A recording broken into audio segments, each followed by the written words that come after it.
తిరుమలలో తమిళనాడు యువకులు అత్యుత్సాహం ప్రదర్శించారు. శ్రీవారి ఆలయానికి రాజకీయ నాయకుల చిత్రాలతో ఉన్న బ్యానర్తో హడావిడి చేశారు. సోషల్ మీడియాలో వీడియో వైరల్గా మారింది. జయలలిత, పళనిస్వామి ఫోటోలతో కూడిన బ్యానర్ విడుదల చేశారు. రాజకీయ బ్యానర్లను ప్రదర్శించిన యువకులపై చర్యలు తీసుకోవాలని భక్తులు డిమాండ్ చేస్తున్నారు.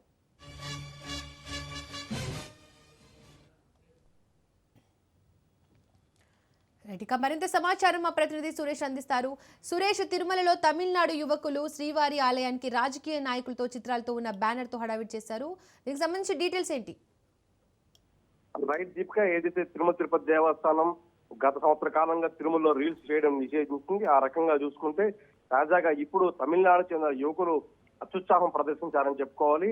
రాజకీయ నాయకులతో కూడిన బ్యానర్ తో హడావిడి చేశారని చెప్పుకోవచ్చు. పూర్తిగా ఆ బ్యానర్ లో తమిళ్లో రాసిన సారాంశం ప్రకారం 2026లో ఎడపడిని పళనిస్వామి సీఎం కావాలి, 26లో శ్రీ వెంకటేశ్వర స్వామి ఆశలతో సీఎం కావాలంటే ఆ బ్యానర్ లో ప్రదర్శించారు. వీళ్ళు త్రిపురగుండం చెందిన అన్నా డిఎంకే పార్టీ స్టూడెంట్ వింగ్ నేతలు. వీళ్ళు శ్రీవారిని దర్శించుకున్న తర్వాత శ్రీవారి ఆలయం ముందు ఆ విధంగా ప్రదర్శించి ఇన్స్టాగ్రామ్ లో పోస్ట్ చేస్తారు. ఆ వీడియో వైరల్ గా మారింది. దీని మీద తిరుమల తిరుపతి దేవస్థానం కూడా స్పందించింది. తమిళనాడు చెందిన కొందరు యువకులు శ్రీవారి ఆలయ పరిసర రాజకీయ బ్యానర్లతో కూడిన ఉన్న ఫ్లెక్సీ బ్యానర్ ను నిబంధనలకు విరుద్ధంగా ప్రదర్శించడం మా దృష్టికి వచ్చిందని టీడీ ప్రకటించింది. బ్యానర్ ప్రదర్శించడమే కాకుండా రీల్స్ కూడా తీసి సోషల్ మీడియాలో పోస్ట్ చేయనట్లు తెలిసింది.